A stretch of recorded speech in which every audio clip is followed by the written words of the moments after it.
दोस्तों, किसी के भी मन की बातें जानने के लिए 3 तरीके होते हैं, लेकिन इन तीनों तरीके को समझना अति आवश्यक है। यदि आप इन तीनों तरीकों को समझ लेते हैं तो आप किसी के भी मन की बातें बड़ी ही आसानी से जान सकते हैं, समझ सकते हैं। तो चलिए इस बुद्ध कहानी के माध्यम से समझते हैं कि किस तरह से हम दूसरों के मन की बातें जान सकते हैं। बहुत समय पहले की बात है, एक छोटा सा गांव था। उस गांव में 2 भाई रहा करते थे। बड़ा भाई अंधा था, जिस कारण वह हमेशा घर पर ही बैठा रहता था, और छोटा भाई खेती किया करता था। लेकिन खेतों में अधिक जानवर आने से पूरी फसलें नष्ट हो जाती थी, जिस कारण छोटा भाई बहुत परेशान हो चुका था। तभी उसे एक तरकीब सूझी। उसने सोचा, खेतों में से इन जानवरों को भगाने के लिए क्यों न मैं अपने बड़े भाई की मदद लूं। वैसे ही बड़े भैया अगर खेत में बैठे रहेंगे और जानवर की आहट आने पर वह उन्हें जोर से चिल्लाकर भगा सकते हैं, जिससे हमारी फसलें बच सकती हैं। इसलिए उन्हें मैं खेत में बिठा देता हूँ। कुछ विचार करने के बाद उसने अपने खेत में एक छोटी सी झोपड़ी तैयार की और अपने अंधे भाई को खेत में बिठा दिया और उनसे कहा कि जानवर की आहट आपको सुनाई दे तो आप जोर जोर से चिल्लाना शुरू कर दें। आपकी आवाज सुनकर वह जानवर यहाँ से भाग जाएंगे और हमारी फसलें नष्ट होने से बच जाएंगी। बड़ा भाई अपने छोटे भाई की बात मान लेता है। वह उस दिन से खेत में रहना शुरू कर देता है। जानवर की आहट उसे सुनाई देती तो वह तुरंत जोर जोर से चिल्लाना शुरू कर देता, जिससे वह जानवर उसके खेतों से भाग जाते। ऐसा करते करते कई दिन बीत चुके थे। तभी एक दिन उसके खेत में एक हिरण भागता हुआ आता है और वह खेत के बांध को तोड़कर वहां से भाग गया। लेकिन इस हिरण का पीछा करते हुए एक राजा भी उस खेत में आ पहुंचा। तभी राजा की नजर उस अंधे भाई पर पड़ती है। राजा उस व्यक्ति से कहता है, देखो, मैं यहाँ पर एक जानवर का पीछा करते हुए आया हूँ। क्या तुमने उस जानवर को यहाँ पर देखा है? व्यक्ति कहता है, राजन, मैं तो अंधा हूँ, मैं भला किसी जानवर को कैसे देख सकता हूँ, लेकिन मैं आपको इतना जरूर बता सकता हूँ कि जो जानवर मेरे खेतों से होकर भागा है वो आपके लायक नहीं है। आप उसके पीछे अपना समय यूं ही नष्ट कर रहे हैं। राजा उस अंधे व्यक्ति की बात सुनकर बड़ा अचरज में पड़ गया। उसने सोचा, यह तो अंधा है, इसे कैसे पता चला कि जिस हिरण को मैं तलाश रहा हूँ वह हिरण मेरे लायक है ही नहीं। यह अंधा व्यक्ति मुझे कैसे बता सकता है? तभी राजा उस अंधे व्यक्ति से कहता है, कहीं तुम मुझसे झूठ तो नहीं कह रहे हो? एक तरह तुम यह कहते हो तुम अंधे हो और दूसरी तरह तुम यह भी कह रहे हो जो जानवर यहाँ से भागा है वह मेरे लायक नहीं है। इस पर अंधा व्यक्ति कहता है, राजन, जिसे आप हिरण समझ रहे हैं असल में वह एक हिरण नहीं बल्कि एक हिरणी है, और वह भी गर्भवती है। जहां तक मुझे ज्ञान है मैं कभी किसी राजा को किसी गर्भवती हिरणी का शिकार करते हुए नहीं सुना है, और इसी कारण मैं आपसे कह रहा हूं कि वह हिरणी आपके लायक नहीं है। आप उसके पीछे अपना समय व्यर्थ ना करें। यह सुनकर राजा और भी अचरज में पड़ गया। वह यह सोचने लगा कि आखिर ये अंधा आदमी यह कैसे जान सकता है कि वह हिरणी है और गर्भवती है। राजा कुछ देर सोच विचार करने के बाद अपने सेनापति से कहता, सेनापति जी, मुझे वह जानवर जिंदा चाहिए, क्योंकि मुझे यह पता करना है कि क्या वह हिरणी है और क्या वह गर्भवती है। क्योंकि यह अंधा आदमी बहुत विश्वास के साथ कह रहा है और मुझे इस बात की पुष्टि करनी है। यदि वह हिरणी हुई और गर्भवती हुई तो वह हमारे शिकार के लायक नहीं है, क्योंकि हम तो एक हिरण का पीछा कर रहे थे। इसलिए जाओ और पता करो क्या वह हिरणी है। सेनापति राजा से आज्ञा लेकर आगे की ओर बढ़ चलता है, और कुछ देर बाद जब वो वापस लौट कर आता है तो वो राजा से कहता है, राजन, इस अंधे आदमी ने जो भी बातें कही हैं वह बिल्कुल सही है। वह एक हिरणी ही है और वह गर्भवती है। यह सुनकर राजा आश्चर्यचकित रह गया। उसे समझ नहीं आ रहा था कि आखिर यह अंधा आदमी कैसे पता कर सकता है कि वह जानवर एक हिरणी है और वह गर्भवती भी है। भला एक अंधा आदमी यह कैसे देख सकता है, जान सकता है? आखिर यह इसे कैसे पता चला? इसे कई सारे प्रश्न अब राजा के मन में उमड़ने लगे। अब राजा ने ठान लिया था कि मुझे इस बात की तह तक पहुंचना ही है कि आखिर यह अंधा आदमी कैसे जानता है कि वह जानवर एक हिरणी है। यह सोचकर राजा उस अंधे आदमी के पास जाता है और उस अंधे आदमी से कहता है, देखो, मैं तो यह नहीं जानता कि तुम सचमुच अंधे हो या नहीं, लेकिन मैं तुमसे एक बात जानने आया हूँ। क्या तुम मेरे प्रश्न का सही से जवाब दोगे? इस पर अंधा व्यक्ति कहता है, राजन, आप जो कुछ पूछना चाहते हैं मुझसे पूछ सकते हैं, मैं आपको बिल्कुल सच सच जवाब दूंगा। इस पर राजा कहता, देखो, एक तो तुम कहते हो कि तुम अंधे हो, दूसरी तरफ तुमने यह बता दिया कि जिस जानवर का मैं पीछा कर रहा हूँ वह एक हिरणी है और तुम्हारा गर्भवती भी है।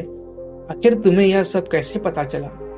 तुम्हारे खेत में और भी तो जानवर आते होंगे, और भी तो जानवर यहाँ से गुजरते होंगे, फिर तुमने यह कैसे अंदाजा लगाया?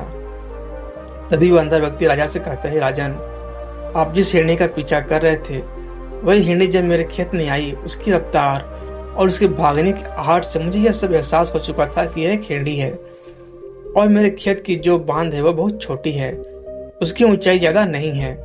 यदि कोई हिरण होता तो उस बांध को बड़ी आसानी से लांघ जाता, लेकिन वह हिरणी इस बांध को तोड़कर भागी है, और यदि वह इस बांध को छलांग लगाकर पार करने का प्रयास करती तो इससे उसके बच्चे को खतरा होता। और इसी बात से मैंने यह पता लगा लिया कि वह गर्भवती है। इस कारण वह ज्यादा ऊंची छलांग न लगाकर मेरे खेत की बांध को तोड़ते हुए भाग गई। इस पर राजा के मन में एक और प्रश्न उठा और राजा ने कहा, किंतु तुम्हें कैसे पता चला कि वह हिरणी ही है? और भी तो कई जानवर यहाँ पर आ सकते हैं। इस पर अंधा व्यक्ति कहता है, राजन, मैं पूरा दिन सुबह शाम यहीं पर बैठा रहता हूँ और मेरी सुनने की शक्ति बहुत तेज है। मैं यह भांप जाता हूँ कौन सा जानवर मेरे खेत में आया है, और उसी के आधार पर मैं जोर जोर से चिल्लाता हूँ ताकि वह मेरे खेत से भाग जाए और मेरे खेत की फसलों को नष्ट न कर पाए। राजा उस अंधे आदमी का जवाब सुनकर पूरी तरह से संतुष्ट हो चुका था। वह मन ही मन यह सोच रहा था कि आदमी भले ही अंधा हो, लेकिन यह तो बड़ा ज्ञानी मालूम पड़ता है। इस आदमी से कुछ ना कुछ काम तो निकलवाना ही चाहिए। यह विचार लिए हुए राजा वहां से वापस अपने महल की ओर लौट जाता है।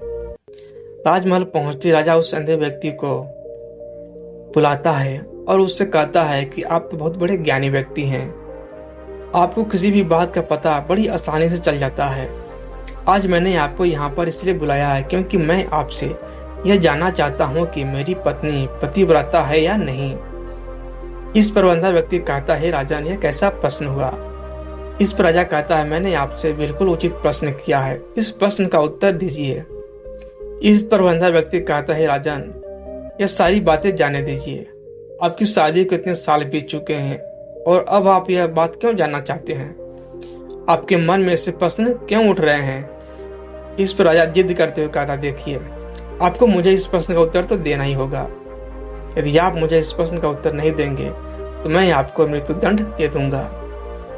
राजा के मुख से यह बात सुनकर वह अंधा व्यक्ति कहता है, राजन, यदि आप इस प्रश्न का उत्तर जानना चाहते हैं तो उसके लिए आपको मेरा एक काम करना होगा।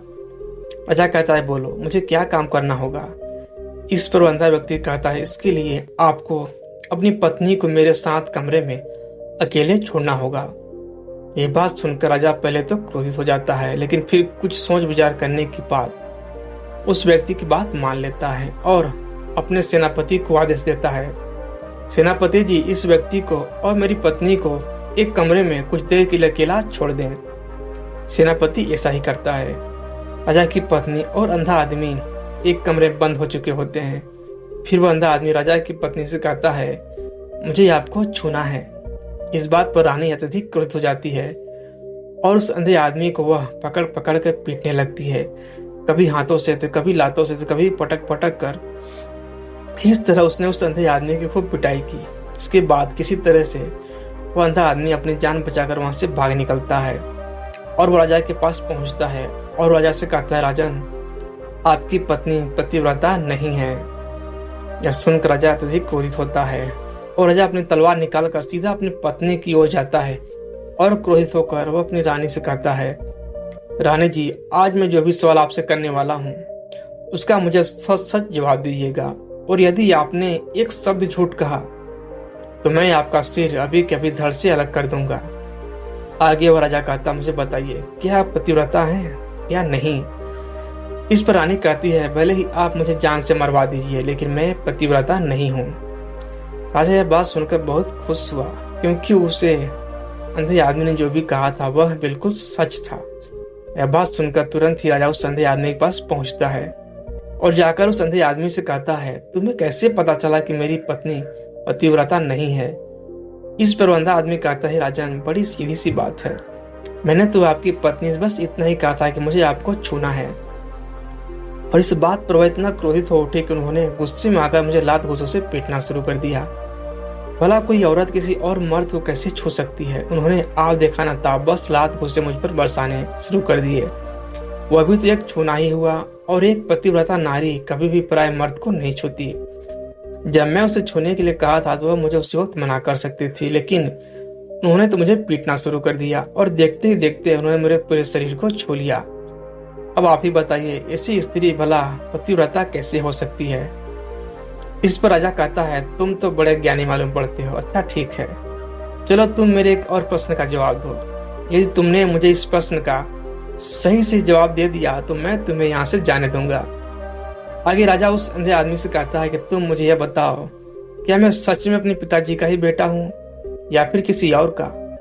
इस पर वह अंधा आदमी राजा से कहता है, राजन, इस बात से आपका क्या लेना देना?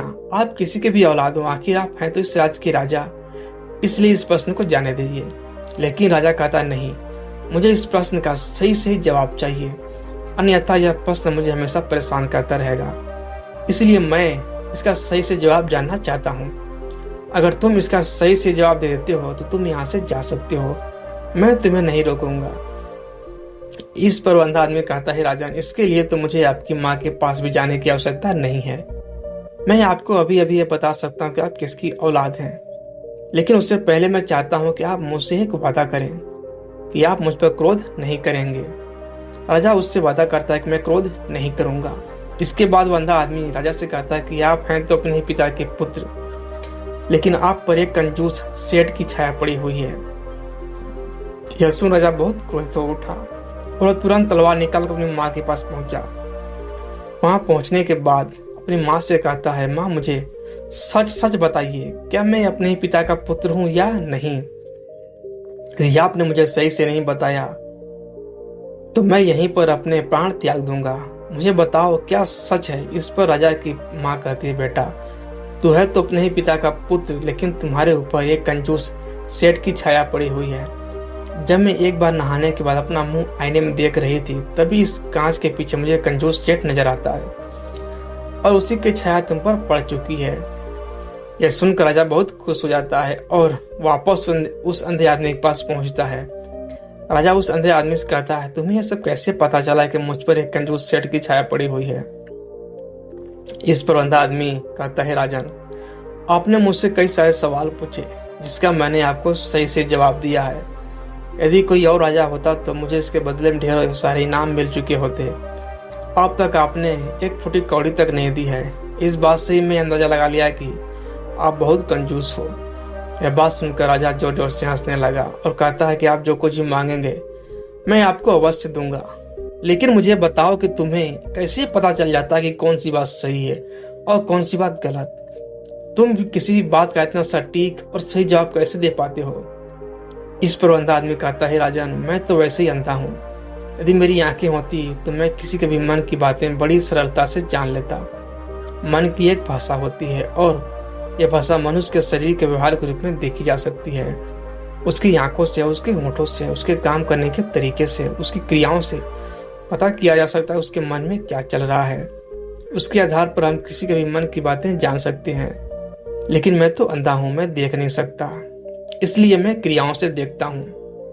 यदि मुझे कोई बात जाननी हो तो अगले आदमी को कुछ काम देना पड़ता है, जिस पर वह व्यक्ति किस प्रकार काम करता है, किस तरीके से इस काम को करता है, उसके आधार पर ही मैं यह पता कर पाता हूँ कि उसके मन में क्या चल रहा है। तभी वो राजा कहता है, क्या इसका अर्थ यह हुआ कि मैं भी किसी के मन की बातें जान सकता हूँ? इस पर वो अंधा आदमी कहता है, हे राजन, अवश्य आप भी किसी के भी व्यक्ति के मन की बातें जान सकते हैं, किंतु उससे पहले आपको अपने ऊपर काम करना होगा, और वह काम अपने मन को शांत करना, अपने मन को वर्तमान में लाना होगा, जिसके लिए मैं आज आपको 3 तरीके बताने वाला हूँ।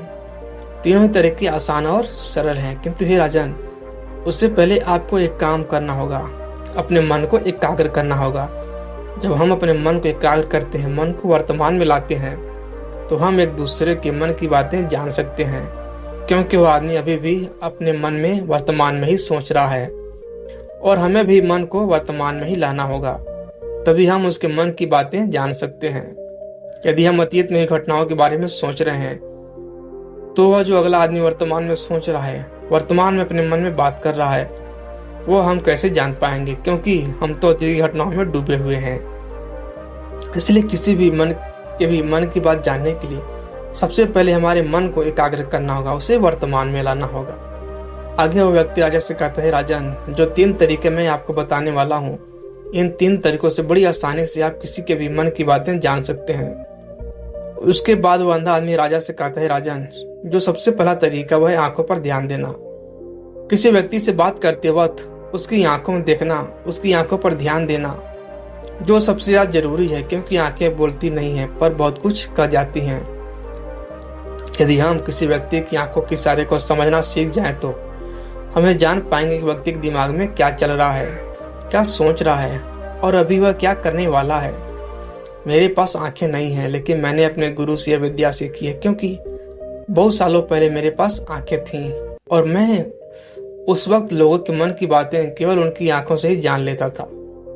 इसलिए यदि आप भी दूसरों के मन की बातें जानना चाहते हैं तो आपको भी उनकी आंखों पर गौर करना चाहिए, जैसे कि उनका आकार कैसा है, वह कब, कहाँ और किधर देख रहे हैं। यदि उसकी आंखें यहाँ वहाँ घूम रही हैं, जब आप उससे बातें कर रहे हैं तो वह वहाँ इधर उधर मोड़ रहा है, कभी ऊपर तो कभी नीचे या कभी आसपास, या फिर उसकी आंखें खुश नजर आ रही हैं या फिर आंखें निराश नजर आ रही हैं। जैसे कि चोर होता है, उसकी आंखों में जब हम देखते हैं तो हमें पता चलता है कि अगले आदमी ने कोई गलती की है। ठीक उसी प्रकार जब हम किसी चालाक व्यक्ति की आंखों में देखते हैं तो आपको पता चलेगा कि उसकी आंखों में एक भाषा होती है। एक बहुत ही सीधा आसान तरीका होता है। यदि आपको ये पता लगाना है कि सामने वाला व्यक्ति आपसे झूठ कह रहा है या फिर सही, तो उसकी आंखों पर ध्यान देना अति आवश्यक है। यदि आपसे बात करते वक्त वो व्यक्ति अपनी आंखें यहाँ वहाँ घुमा रहा है, ऊपर नीचे इधर उधर दाएं बाएं हर जगह देख रहा है, तो इसका अर्थ यह हुआ कि वो उस बात से निकलने का कोई रास्ता ढूंढ रहा है, वो कोई झूठ बना रहा है। यदि सामने वाला व्यक्ति आपसे कुछ झूठ करने का प्रयास कर रहा है तो वो आपसे नजर नहीं मिला पाएगा।